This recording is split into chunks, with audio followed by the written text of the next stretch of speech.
కొత్త రేషన్ కార్డులు జారీ కాబోతున్నాయా? ఎందుకంటే 1,65,00,000 కుటుంబాలు ఉన్నటువంటి ఆంధ్రప్రదేశ్లో 1,47,00,000 వైట్ రేషన్ కార్డులు ఉన్నాయి. ఈ వైట్ రేషన్ కార్డులు ఎందుకు తీసుకున్నారు అంటే బియ్యం కోసం కాదు, ఆరోగ్యశ్రీ కావచ్చు, ఫీజు రియంబర్స్మెంట్ కావచ్చు, ఉచిత ఇళ్ళు కావచ్చు, ఇట్లాంటి ఏ పథకానికైనా సరే, అలాగే అనేక ప్రభుత్వ పథకాలకు సంబంధించి అవే వర్తిస్తూ వచ్చినాయి. దానివల్లనే ప్రజలందరూ అవి తీసుకున్నారు.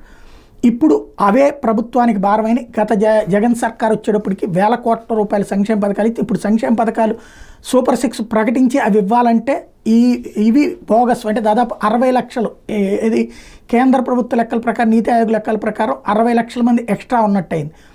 మన దగ్గర 85 లక్షల మంది మాత్రమే పేదరికంలో ఉంటే వైట్ రేషన్ కార్డు హోల్డర్స్ అయితే ఇంకొక 60 లక్షలు ఎక్స్ట్రా ఉన్నట్టయింది. ఈ నేపథ్యంలో కార్డులే మారుస్తారన్నటువంటి ప్రచార నేపథ్యంలో పసుపు రంగు కలర్లో ఉండేటటువంటి ఈ తరహా కార్డు లైన్లోకి తీసుకొస్తున్నారు అన్నటువంటి చర్చ నడుస్తుంది. ఇది ఎంతవరకు వాస్తవమో తెలియదు కానీ new design for ration cards అన్నటువంటిది ప్రస్తుతం చర్చ అయితే ఆరంభమైంది.